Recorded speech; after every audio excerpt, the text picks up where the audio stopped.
تفضل. Ladies and gentlemen, Dr. Husam Zomlot.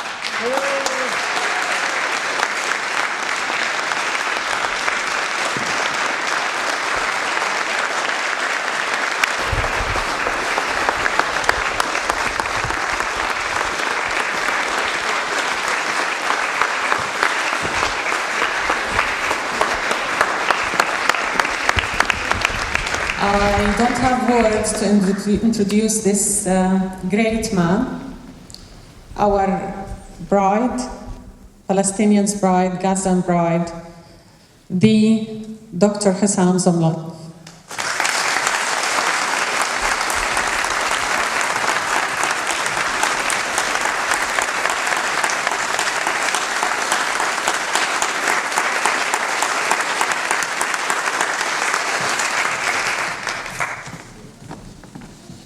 Assalamu alaikum. Hello, Zomlot. What a pleasure and honor and inspiration and warmth. Really, what a vibe you can feel in this room and beyond. I'm very thankful and grateful for this opportunity, Fida. You know what Fida means? Sacrifice. And it's obvious, Fida, that you do a lot of sacrifice for what you believe in. Thank you, and thanks to the Palestine Solidarity Movement here in Bournemouth for arranging this, organizing this. Thank you, Bournemouth, for the warmth and the solidarity you have shown us, and sent many strong messages. I will never forget the first images that came out of this great city, just at the beginning of the aggression, when you laid all these children clothes for miles and miles. It did shock the world. It did shake the world, and it did send a resounding message of love and solidarity and support from you, your communities. And I'm humbled by the presence of honorable members and councillors, mayors. I'm also very humbled by being among such a distinguished panelist today, Bana and Dr. Qureshi. Yes, I did invite you, Dr. Qureshi, and I am still waiting. And you will be received like you should be received, as a hero, as somebody who has given a new level of heroism and dignity for your profession.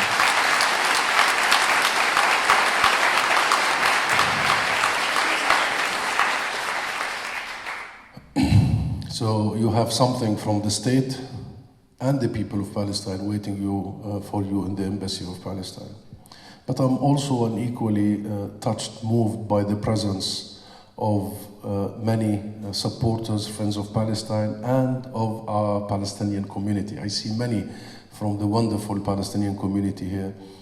So thank you for being here. And I have to acknowledge the presence of our leaders of the General Union of Palestinian Teachers. Here, Saed Izriqat, please give him an applaud. And also Anan Da'na, who came straight from Palestine. Thank you for being here.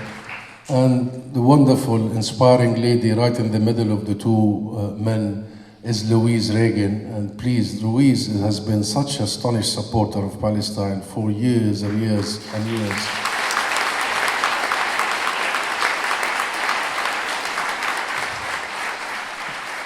And I just came from the Congress of the National Union. And the vibe there, the support, the solidarity, the commitment to education, both here and helping us in Palestine, has really filled my heart today with hope and inspirations. After what you heard from Dr. Qureshi, I need not to explain the situation in Gaza, in Palestine. He's done such a vivid way of describing the situation. I just want to say the following. Number one, what has been happening over the last 6 months has unmasked many things, has shown the worst in humanity, the worst, the absolute worst, to carpet bomb the most dense population on the face of earth, to manage to kill and maim 100,000 plus people, mostly children and women, to starve an entire population, to displace 85% of them and still bomb them in Rafah, to use food and illness as weapons of war in the 21st century is a scar, very deep scar, that will remain with us for generations to come. This is a trauma that will last for a long time. This isn't just a temporary. And the impact on our children, as you may have seen some of the pictures, we have now more than 17,000 orphan children who have lost their parents, their loved ones, their families. We have a huge task to face up to. And we thought that such scenes is something of the past. We thought that belonged to the 30s. We shall never see, never again, genocide being committed. We will never see the mass murder of children, of mothers, the mass destruction of houses. 70% of Gaza's housing stock is gone. We'll never see the normalization of the mass destruction of universities. All of Gaza's universities, the 12 of them, destroyed. The mass destruction of schools, 75% of Gaza's schools have been demolished, bombed. We thought we have built a system after the horrors of the Second World War that will not enable anyone to do that again. We really believed, all of us, in the never again. And for that purpose, our universal values brought us together as community of nations just after the horrors of the Second World War, and we said, for the never again, we will build structures and institutions, and we will create rules. And we will create also organizations to hold every state and every entity accountable should these rules be violated. So the whole idea after the Second World War is that war is not an option, it's not the option. That's why we have a Security Council.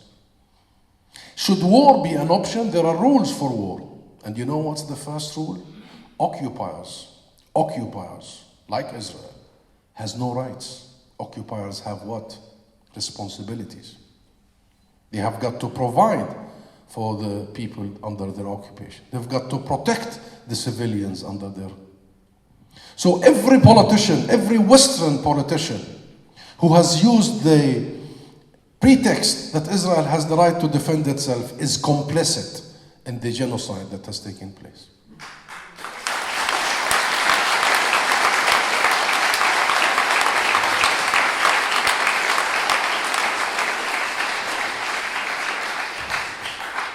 It isn't an occupying power that has the right to defend itself. It is the people under occupation that have the absolute birthright of protecting and defending ourselves.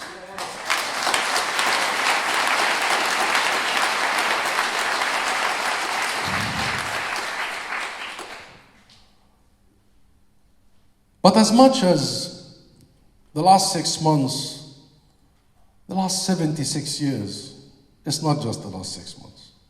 History did not begin on the 7th of October. History began long before. History began in this country. History began 107 years ago. The Balfour Declaration, that colonial arrogance that promised our land without consulting us, that turned us, the Palestinian people who have lived on our land for millennia, that Palestine was the cradle of civilization, the hub between the East and the West, the birthplace of Christianity, and a holy place for all religions. For Islam, it's the first Qibla, right? Al-Aqsa. And for the Jewish people, before Israel, Palestinians used to have Christians, Muslims, and Jews. So, Bana, this is not a religious conflict. It has nothing to do with religion. It has to do with ideologies, and racism, and bigotry, and supremacy. And as much as we need to fight all those who want to strip the situation out of context, in these 67 words of Lord Balfour, they turned us, the natives of the land, into non-Jewish minorities. We were defined by what we are not, rather by what we are. That meant 107 years ago, the cancellation of the Palestinian people. That's exactly what it meant. We were cancelled, denied. And since then, our struggle, our long, long journey towards freedom, independence, sovereignty, return. And I'm saying this because it is important to always refer this to a people's struggle. And not just in the last even few years, let alone months, but for the last 107 years. And what you've just heard from Dr. Qureshi begs one main question. How on earth is Israel enabled and allowed and able to do so? I mean, how? That's the real question. How? Number one, because they have convinced themselves and the rest of the world for a long time that they are the victims, the occupier victim. Have you ever heard a military occupation that is portraying themselves as victims? I cannot believe this. It has never happened in human history. You are the occupier. You are controlling us. Your boot is, you're stealing our land. You're controlling our resources. You decide who comes in and who comes out. You've besieged Gaza for 17 years. You're the occupier and you're the victim. And if you go back to this whole mentality of the victim-occupier, you'll be amazed how they managed to do it over a long, long period of time. And this whole mindset of the victim, the occupier victim, also is linked to the idea that they are blameless. They are simply blameless. Who's to be blamed always? For years, for decades. It's the victims. Remember I was interviewed on the 7th of October, and ever since, what's the first question? Do you condemn yourself? That's the first question. You should be blamed. You are the one who's to be condemned. But they are blameless. Maybe they can be disproportionate, but it's within their right of self-defense. And also coupled, and I'm trying to explain to you what has taken place over years that has gotten Israel to be able to commit genocide in real time. A genocide that is documented by the people who are being genocided and documented by the people who are committing the genocide in real time. This is the first genocide that is being documented by those who are executed and by those who are the victimizers, killers. Also, there is a culture of supremacy, chosenness. We can. And there is the conflation of criticizing the policies and actions of a government and anti-Semitism. All that is to make sure that Israel simply gets away with murder. And murder what? Murder who? Murder the tens of thousands of innocent people, including more than 13,000 children. But there is a fourth element to this, which is Western hypocrisy, Western double standards, Western selectivity. It has lasted for far too long. And Gaza over the last 6 months have really exposed this hypocrisy beyond any doubt. In Ukraine, they called it an invasion, an occupation. In Ukraine, they call the Ukrainian reaction resistance, which is resistance. They even provided arms for the Ukrainians to resist صح, right? In Palestine, arms go to who? Who's the West providing arms with? Or for? Huh? For the occupiers, for the invaders, for the colonizers, for the besiegers. This is the fact. And then Israel is shielded all the way. It's not only material support, it is shielded from accountability in the UN, in the ICJ, in the ICC. Unbelievable how things are flipped upside down. Completely upside down. And the question then follows. Israel doesn't care. Simply doesn't care. That's why it's doing all that. It has never, ever been held accountable. Just simple as that. Why should they care? They don't care about international law.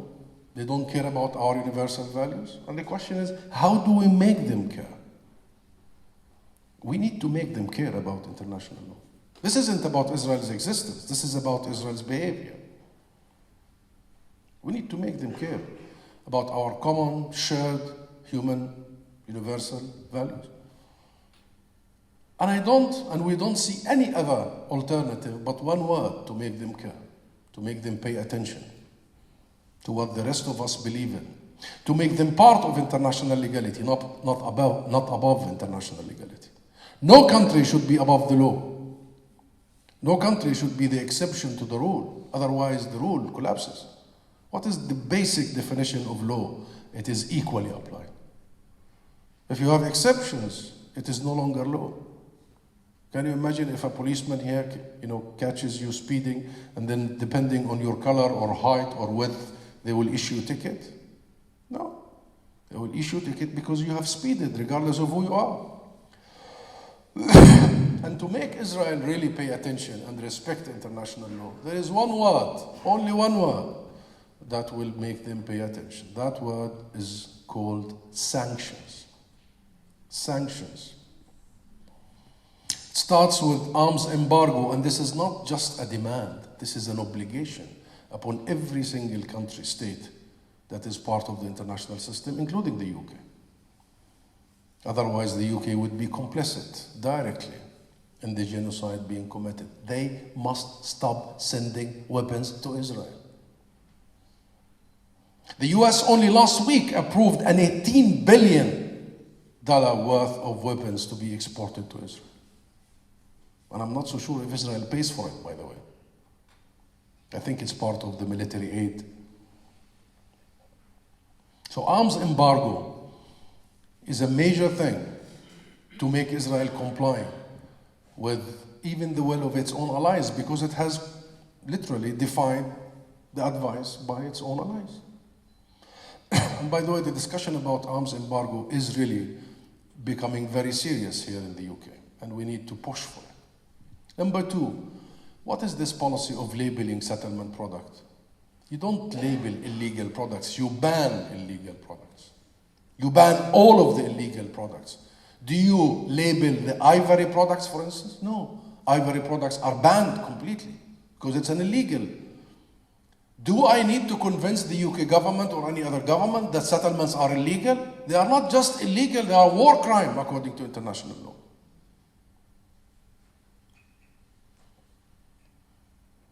And what is this sanctioning for settlers under the pretext that they are violent? As if there are good settlers and bad settlers. All settlers are war criminals. All settlers should be sanctioned. It's good that the UK took the first historic step ever to impose sanctions on Israel. That is a baby step, but it's a major, major step that broke a taboo. We need to build on it. They took sanctions against 4 settlers a couple of months ago. Good. Number 5, all these companies, and including British companies, that profit from the illegal actions of the Israeli occupation, that profit from settlements, and many of them are British, must be sanctioned. Must be sanctioned. And the list goes on, my friend. about sanctions that have been applied to other countries that have violated international law. We are not inventing the wheel here. The only thing is that Israel has violated international law for a long, long period of time. And the S word here is sanctions, so you don't go far. The S word has never been tried. This is the time. Number two, accountability. Accountability means every war criminal must be held accountable. They must be behind bars.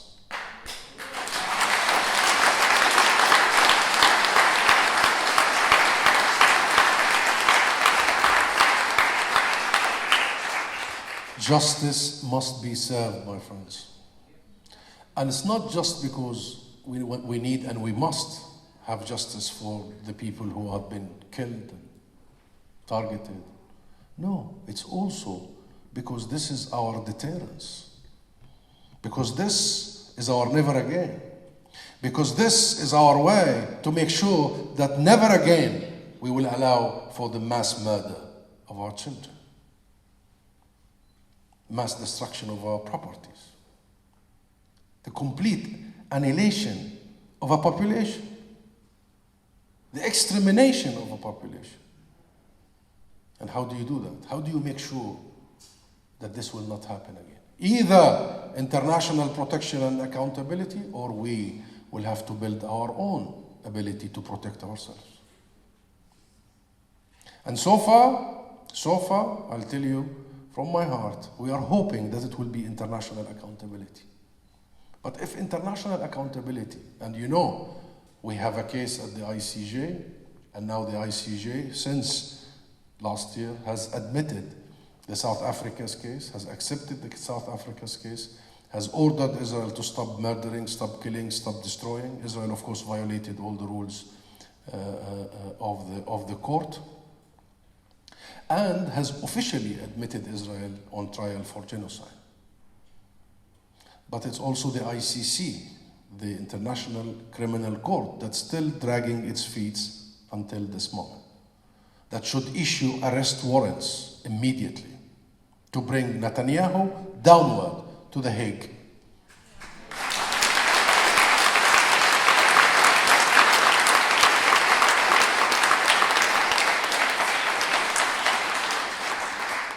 And I want to tell you, my friends, that if I would want to spend the rest of my life in one of these items, it will be in this, accountability. Because if I want to spend the rest of my life on one thing, it is not to ever allow for this to happen again. Never.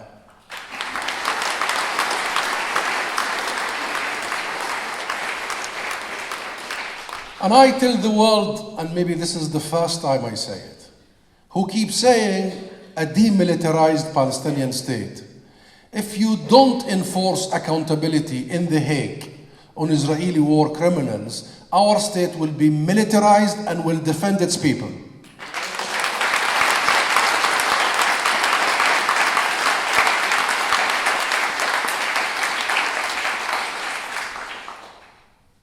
And finally, in the list of things that the world, especially Western governments, need to do, is the undoing of the injustice, the historic injustice the UK, Britain, and the rest of the West has done to the Palestinian people for 170 years, which is the decancellation of the Palestinian people, which is the recognition of the state of Palestine. It's long overdue. Long overdue.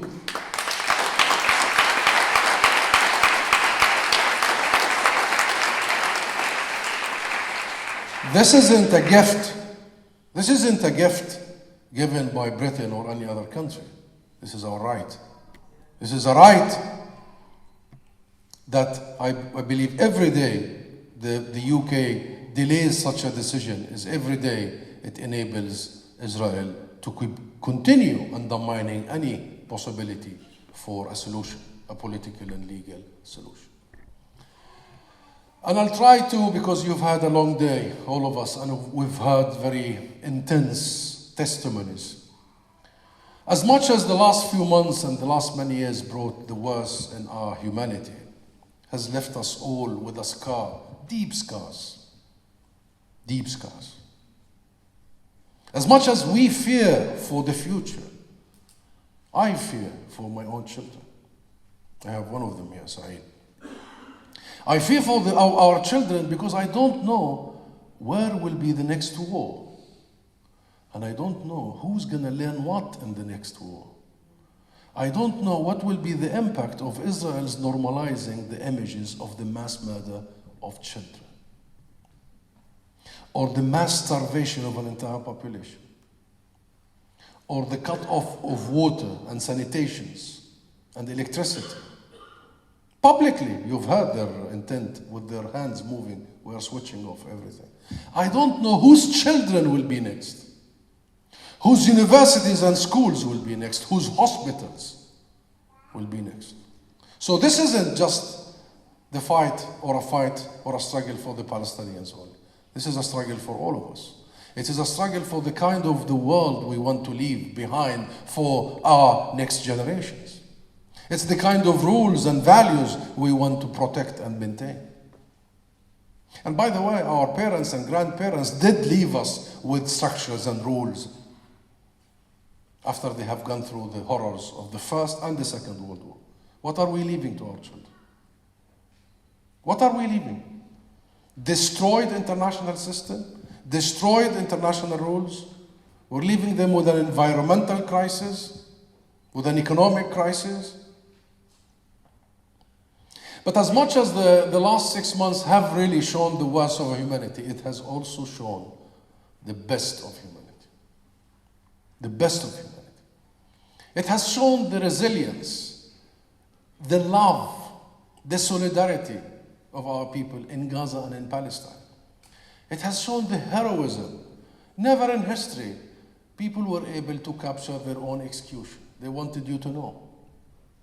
They wanted you to know. The heroism of our journalists. You know how many journalists Israel has killed over the last 6 months only? For only wanting to convey the truth to you? But each one of them, each journalist stood there and insisted to convey the truth, to document the truth, so you all know what Israel is doing. You remember Wa'il al-Dahdouh, and Israel targeted his wife, his children, his entire family, and he stood there on air, live. They call him a mountain now. Please give him a round of applause because he deserves it.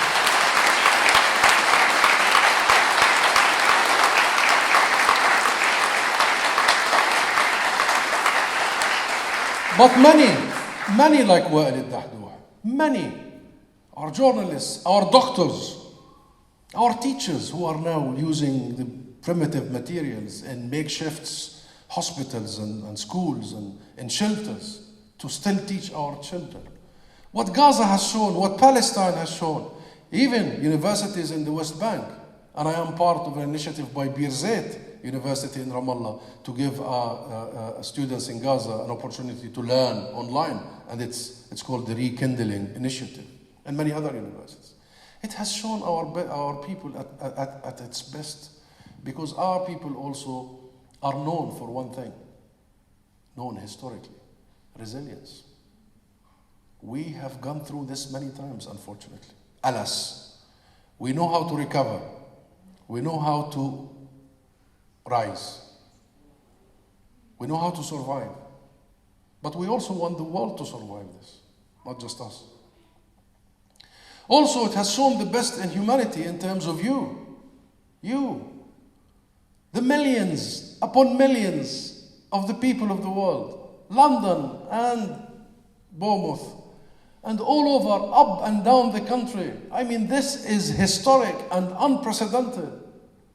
Unprecedented. 1 million in the streets of London in one of these weekends. After 6 months, we had 250,000 only last Saturday. You must have seen the scenes of the Education Union earlier today. 1,200 delegates of your teachers and the true solidarity for Palestine. It has really brought the people. And you know what?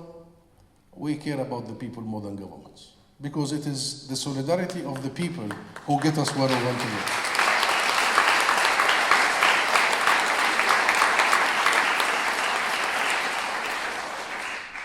And remember, in cases like ours, including South Africa, the apartheid regime in South Africa, that regime was not brought down by governments. Wasn't brought down by a Thatcher government or a Reagan administration. It was brought down by you, by the people, the power of the people, all the way to sucking oxygen out of that apartheid regime, of collapsing that regime, of freeing Nelson Mandela and freeing South Africa. And I feel that the power of the people and by the way, the anti-apartheid movement emanated from the UK. And when I see the British people now, when I see the energy, when I see the unity, when I see the diversity, you know, it's almost festive. You see mothers with children on strollers. They are there to support Palestine, but also to celebrate their humanity. I see many, many Jewish brothers and sisters. I see many, you know, various backgrounds, colors, unity. This isn't just about, you know, Muslims supporting Palestine or leftists supporting Palestine. This is Britain and British people supporting Palestine. And when I remember what the world managed to do and the people of the world managed to do to free South Africa and to end apartheid, I think we are witnessing a similar moment now for Palestine. And I feel the energy.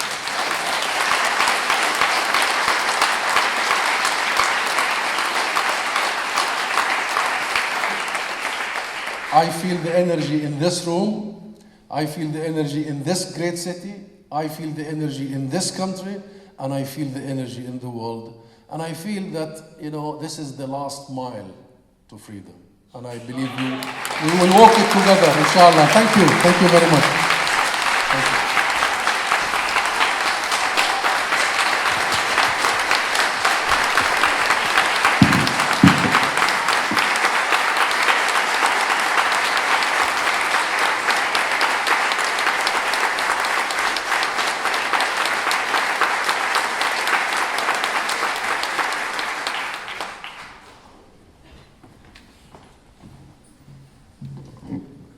Wow, I'm scared to speak now after this speech.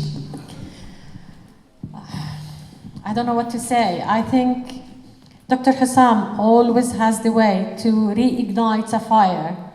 I could feel it, you know, like you feel sadness and then you hear Dr. Husam speaking and there is like a fire inside you. Tells you, we're strong, we need to carry on. And this, I love the idea of this is the last mile. I wish it's the last mile, and we should all walk it together because we have amazing leaders like Dr. Husam standing before us, standing amongst us, standing behind us. So we have the power. We are the people with the power. Thank you again.